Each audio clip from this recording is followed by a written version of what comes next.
everyone, this is our monthly community call. We're so excited for everyone that is here today. We have so many bitSTARS. It's I think our largest, proudest, loudest, we got it, community call ever. So thank you so much for everybody here. Let's start with some introductions. With us on the call, live from New York, littleBits headquarters, our engineering lab is our director of R&D, Mr. Paul Rothman. Hello. Also with us today is Gabby from Rio de Janeiro. She's a chapter leader and from the Olabi Makerspace, and an amazing human being. Also, Maria, let me read your name because it is I might mess up. Maria Molinero Murale. I hope I did it justice. Artist extraordinaire and designer of the Beacon. If you guys have seen it, it's an amazing contraption, and we're going to do a live demo shortly. And also, last but not least, Mark Barnett from San Antonio, Texas. He's here today to talk to us about the Geek Bus, another chapter leader. We have Maker Faire San Francisco coming up in the Bay Area. If you are there in May, please write us a note. We actually have a special thing to offer today. We have about 12 to 15 passes to the first people on Instagram who at littleBits send us a picture of yourself, hashtag Maker Faire. So we're going to give out a bunch of free passes for Saturday and Sunday for Maker Faire. We're also looking for volunteers in the area, so if you want to come help meet designers and engineers from littleBits, and also get a $150 coupon to get anything you want bit related. Please also drop us a note in the forums under announcements. There's so many announcements. So many announcements, indeed. This month is Make Music May month, so we're inviting you all.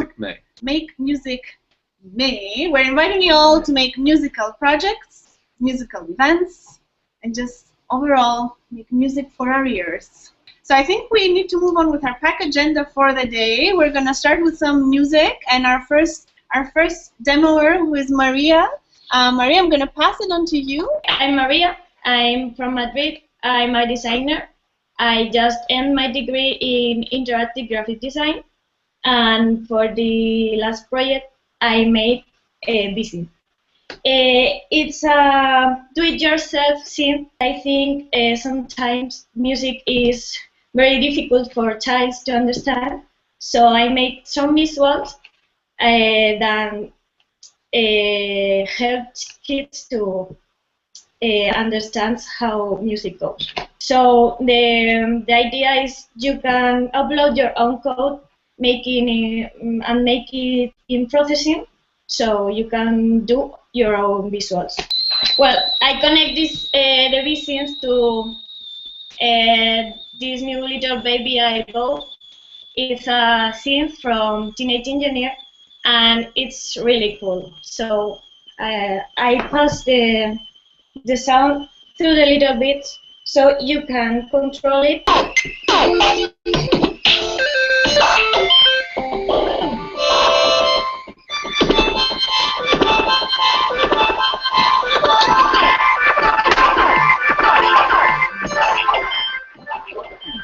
So also you can connect anything, not just a synth. You can connect it to the computer and make what you want. So this is it. That is awesome, and it sounds super funky too. And Paul, do you wanna? Sure. Move the chairs. Musical chairs. Musical chairs, indeed. Park the seats. Woohoo! Music May. Yeah. So I just have a little setup here of utilizing some of the new modules that we released a few weeks ago. Partnered with Korg and using some Korg gear as well. So the first one I'll show is the Korg SQ1 sequencer, which you can connect to your synth kit via a proto module, or via the MIDI module, or via the CV module. So regardless, you can have a lot of different options to connect. So I'll just start a sequence.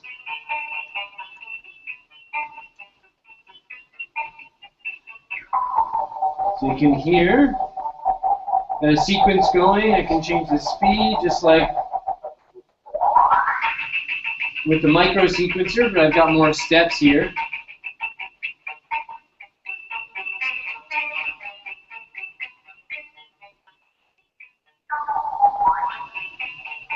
Another option I have is I have a little keyboard here, and that's I have it connected to Ableton Live, and so I'm able to basically use a regular kind of MIDI keyboard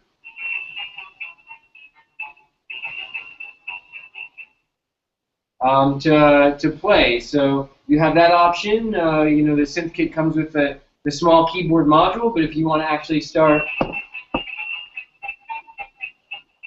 playing with a full-size keyboard, for any piano players out there, we have that capability through the MIDI module. Also, recording a MIDI pattern, you're able to play it back. So in this case, I have Ableton Live.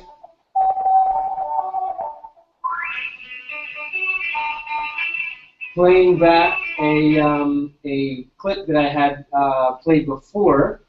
So you can record MIDI into the computer and then play it back through the synth kit, affect the sounds, play with the filters, things like that. So we made this nifty little case. Our industrial designer Jordy designed and built this. So you can see it's got some ergonomic panel design with some mounting boards. So here we have the MIDI module, some of the other modules from the synth kit. Here's the USB I/O module that I was using to record into the computer. And then I actually didn't demo it just now, but I have another USB I/O module here, which I was previously connecting to a program called Maxim SP, which allows me to, using software, control the filter cutoff here. So I can, you know, have the hardware integrating with the software really easily, and then it kind of really expands the palette of sounds and control that you have when working with the synth kit. Great, thank you so much, Paul. So next up is wonderful Gabby. Gabby, go ahead, take it away. Okay, great. Welcome all the new chapters. I'm really excited to know about all of you in the project. So let me share the presentation that I prepared. So basically, we are a place that we have our maker area, and also we have a layer of projects that we've been doing in Rio and around Brazil, and actually connected to different kinds of network around the world. I'm now in Berlin for a conference that it will gather people from the south of the globe that is working in crafty, in maker, and this kind of projects. So we have an education area that is working with different kinds of workshops like Camperty, robotics, Arduinos, all these things. And also we are trying to make connection of different parts of the city. So we have a social arm, which we have support for some foundations and different kinds of things. So we are trying to basically have an environment where people can do different kinds of things, like build their own lamp in kind of carpentry and design workshop. This is the people in the last workshop that was few weeks ago.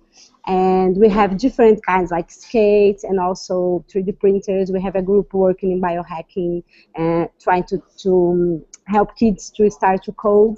And this one was the picture of the event that we made with the littleBits. Our first event as littleBits chapter was really, really cool.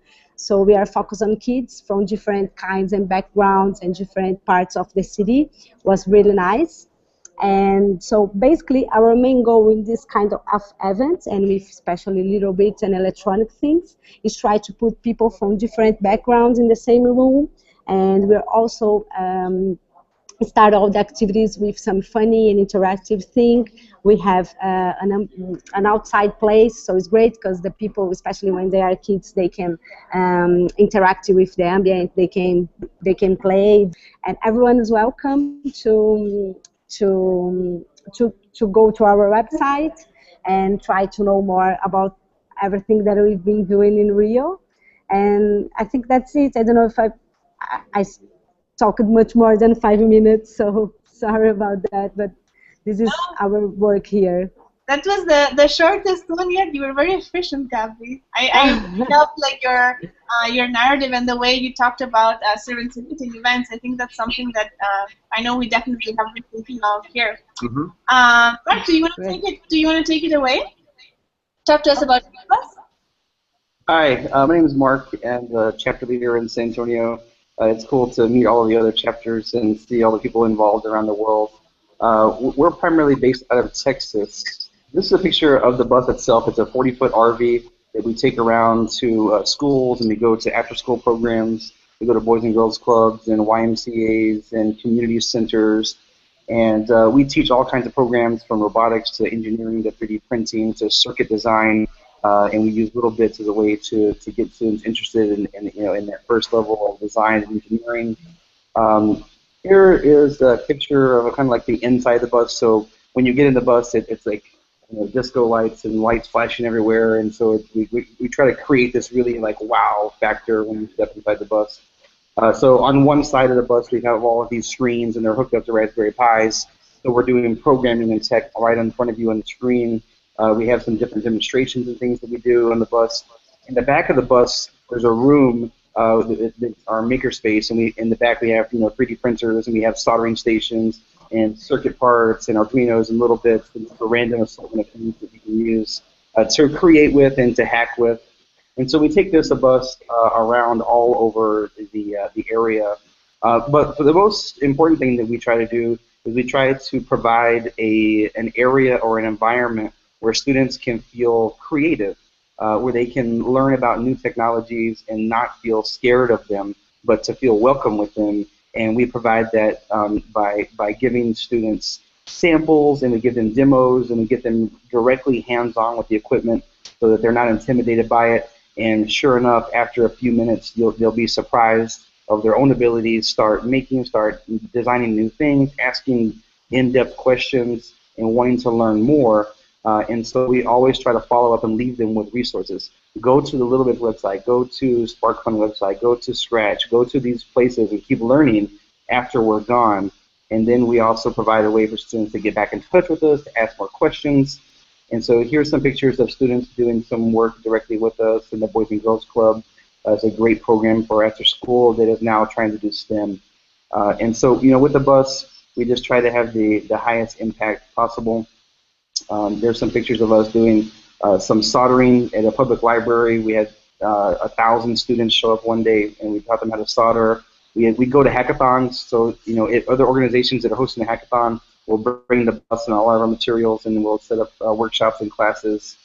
So if you want to get a hold of me through littleBits, you can do that as well on the community page, or also my email and my Twitter. I'm at maker_Mark, where I post constantly and interact with as many people as I possibly can around the world. So that's it about the Geek Bus. Thanks so much, Mark. That's really, really amazing. Inspiring. And inspiring. We have a bunch of questions for you guys and you, Paul, from the chat. So first question is for you, Maria. It's from Renault.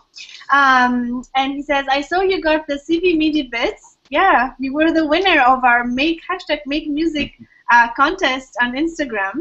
You showed a beautiful synth that you would use to put in the new CV MIDI bits. So the question is, what do you plan to use them in? Yeah, I'm thinking on do another custom scene, but with the shape of a TARDIS.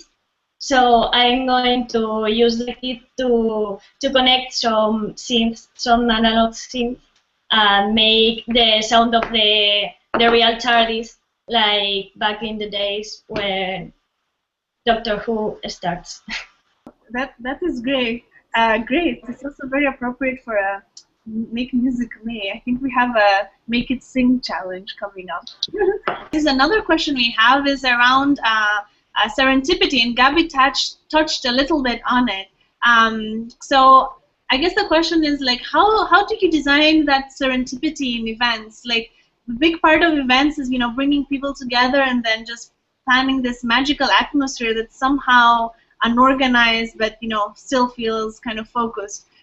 Gabby, you mentioned a few things about what do you do, some strategies you work on with Olabi. Do you want to talk a bit more about that?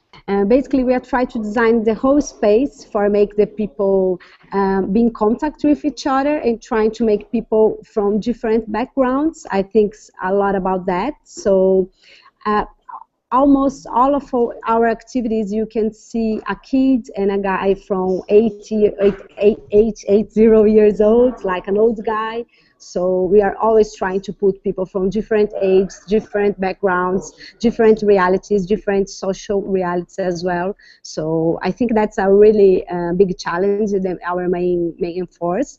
And also try to design the space, like don't try to organize it that much and try to just leave the things and be really prepared to, start to guide the things, but after the people try to make their own things first. Because in our experience, I don't know if it's a Brazilian thing, because the people is really interacted and they really want to try to things before. They don't want to follow rules that much.